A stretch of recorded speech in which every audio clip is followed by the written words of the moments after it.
So we're going to have a look at this, and one of my favourite mount escapes.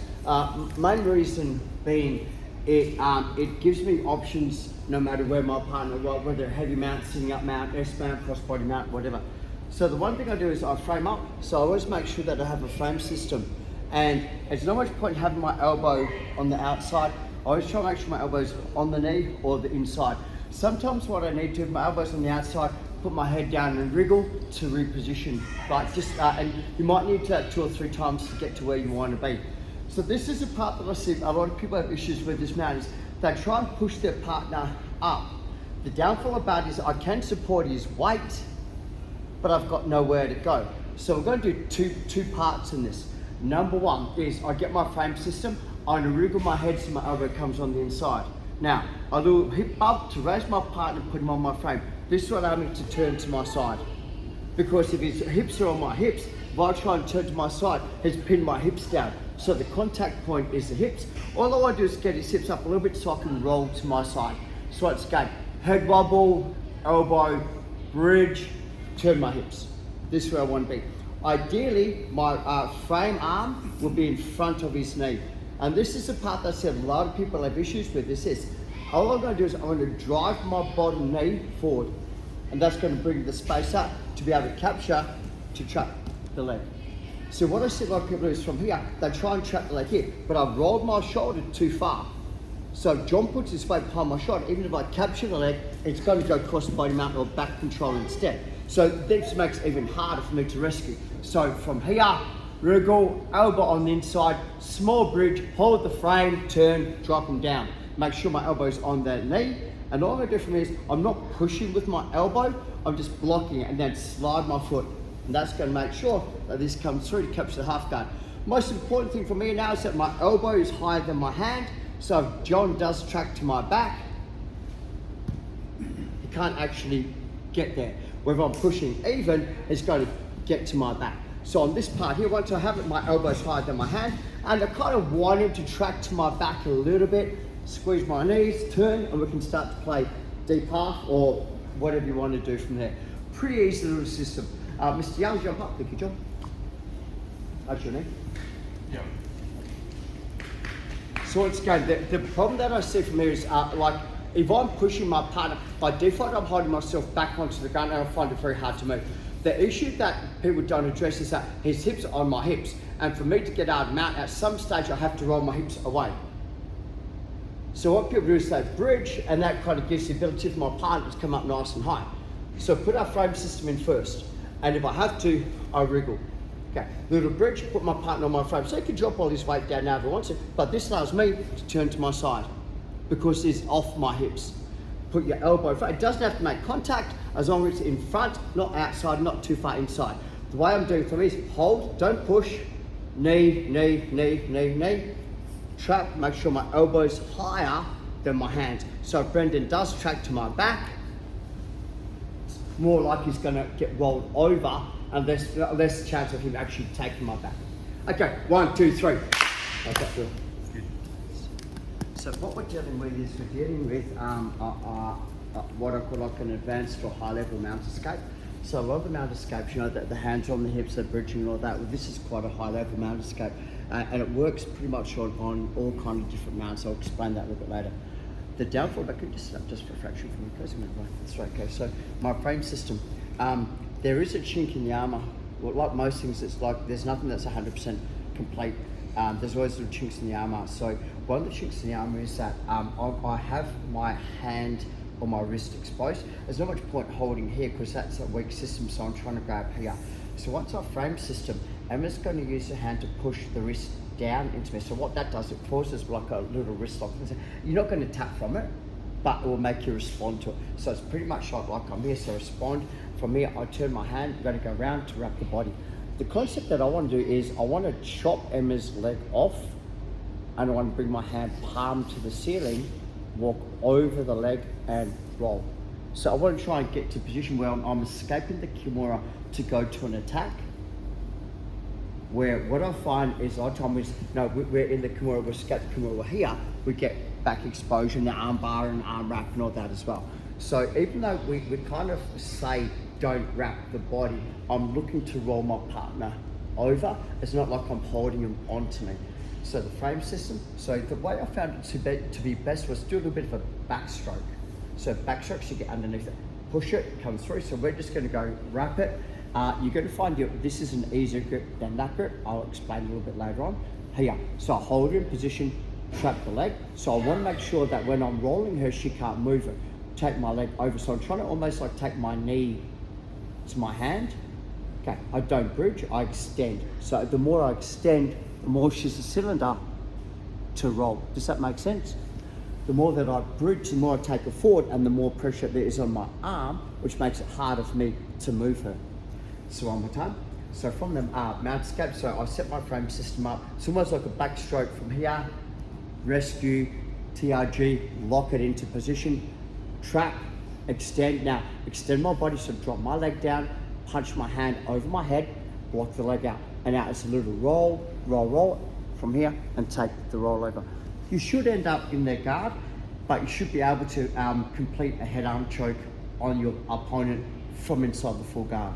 So that would be the goal, like try and finish the head arm choke off from inside their full guard. So you're setting up from underneath mount, head arm choke, not the best thing in the world, but you know what? Worse things happen to better people. Okay, 1, 2, 3, let's go. Tight. So one thing on Kimura, there's a couple of basics on the Kimura system that if you follow will prevent a lot of the rollovers and a lot of the rescuing. And it's something that I see people kind of not ignore, but they kind of skip over. You know, like so, you know, like he's got the frame system, I backstroke, take it over here, Kimura. And one thing that I see people do is they kind of go here, which means my elbow's separated away, which means that Bradley can wind this on and do the move. But if I put my elbow in the crook of the neck from here, if he cups his hands together and tries to roll me, like, the space is too great. Secondly, is this, if I attack his shoulder by going, hand goes 45 degrees out, and leg comes in, there's no way you can, like, it's not physically, it's super hard to do that.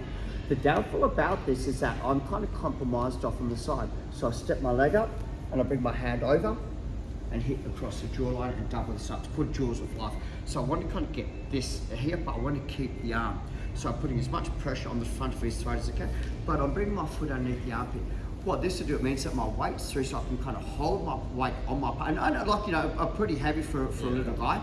Yeah. Second thing, and most important thing, is my balance point.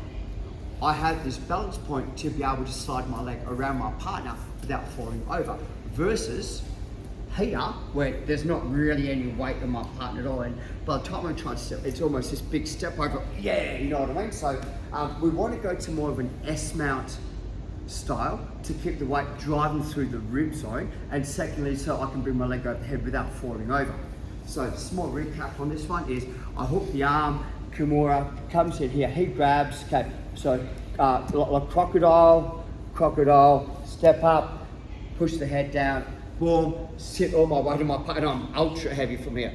Slide the leg over here, so I'm in spider, not knees together, because there's no, so spider will keep his chin turned in the body. So spider means I'm crossing my feet and flaring my knees.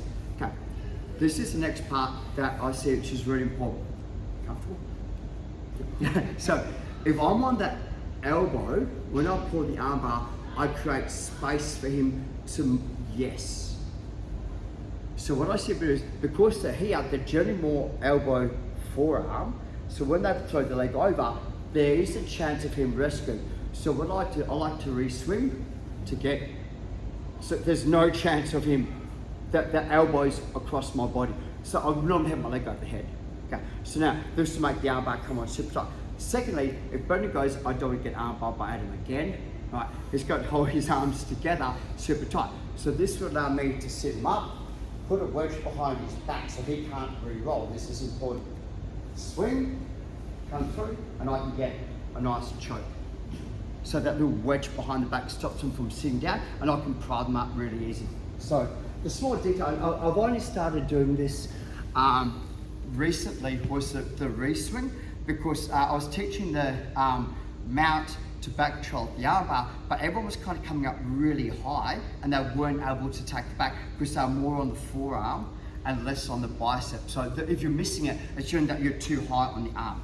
Okay, so boom, from here, 1, 2, so one of the warm-ups we're actually going to put into our training, first time ever, crocodile walk, 1, 2, boom, over, cross your hand, sit down, boom, heavy, slide, 1, 2, got it, cups his hands together, boom, sit him up, boom, swing, take it back, and it's a really good back take. I've also got those with the proper hand that needs to, swing your big walk making style. Okay, so the hand that he needs to defend, I've already got the choke, not his shoulder, because if he moves, the choke comes off. Put it onto your shoulder. And now, instead of trying to lift up, crunch down. The more I lift up, the more space he's got to be able to move. Once I crunch it down, it's harder. If he does use his opposite hand, the free hand, swim over the top, put it behind the back. And this, like, or, very good. 1, 2, 3. So this is the key. What I like to do this is inside the full guard, and like I've got my partner to here. I explained they could be up on points, they could just be running the time down, they could be waiting for me to open my legs up. But I'm having trouble breaking my partner down. The elbows are really tight on the inside. So first thing I'm going to do for me is I'm going to grip on the elbow joint, and I want to create space. So what people generally think for me is I'm going to use this as a pushing mechanic, but I'm going to use it as a posting mechanic. So think about it this way. Now I want to create a valley for my partner to fall into. So on the same side that I'm holding it, my feet go down but my knees squeeze together, raise my hips and turn. Put a heavier leg, so that it doesn't have to be high, just nice and tight on the hip. I raise my leg, bring my leg over from here and turn my hips over to take my swing. There's 2 little details that are really important in this, and that a lot of people miss out on is when you're here, if the elbows are out, take the elbow out. But they're defending really well. Okay, so what I see people do is they don't move the hips, so they don't create the valley. So his shoulders are already off, and he can't post now because I've kind of almost wedged this in. This comes up, and now as I turn it, right, it's not a scissor, it's a turn. On this point here, I need to hold on to him to push him down. Now watch, John's left hand would generally be into my, he's going to go, there's no way I'm going to get, so he's going to push back. So this is the same concept we did from Matt, where I straighten my arm, I straighten my leg, and I turn him over. And that's what's going to, so instead of me trying to come up, I re-roll, I go cylinder to turn the shot down. Now if he decides to keep pushing, there's arm exposure for the arm bar, the Kimura as well. But most people kind of go to that stage, oh, I'm in the arm bar, and they're going to retract the arm, so you'll get a clean mount. The beautiful thing about it is I end up in a really high mount to my partner, like a really high mount, and the arm's normally compromised. Because I try to push away and it rolls, I get this really nice exposure under the armpit. Okay, Mr. Hugh, good. So we'll go slow motion once again. Michael doesn't want to pass my guard, he's too scared. That's okay, you would deal with that every day. Block it, here, hips off the side. Now, the most important part is this: hold it, leg comes up and turns over. So we're here. Now, the part that I really want to concentrate on is I go, hand goes out, foot goes down, and I turn. So this is going to put me in that position where if his arm's on the outside, it's an arm bar. He's generally going to go, man, I'm getting arm barred, I'll pull my elbow down, that turns his body down, and I take the mount, but I'm up so high, it's very hard for him to frame or to attack. I'll generally crush the frame system down straight away, so there's not much he can do. 1, 2, 3. How that feel, Michael? So, inside Emma's guard, hunkered down nice and tight, so she gets a grip, nice and tight, comes over the side, boom, sweeps, boom for me. So I go to my frame system, back stroke, the arm over, boom, I'll grab as I try and roll over, boom, exposure, and here, goes arm bar, hand together. Now, make sure you're on the bicep side of the elbow. Now this is the key, I start to create space, to roll. As I set up to roll, rehash, right from here. I wouldn't try to kill the leg. Your right hand comes down my neck. Over. Above your shoulder. Now, really important, not that way. Take them down. Don't put the weight back, don't put them back here, because the weight's back on you and I'm doing the choke. Always take them down. You can use this here behind to keep me here, and I can't breathe it out. So now remember, you're crunching in to get the choke. So for me, for you, yes, when we're in the armbar and we've rehashed the armbar. So rehash. But one of the most common mistakes that people are going to try and get the leg up there, they're actually going to do this for you a lot of the time.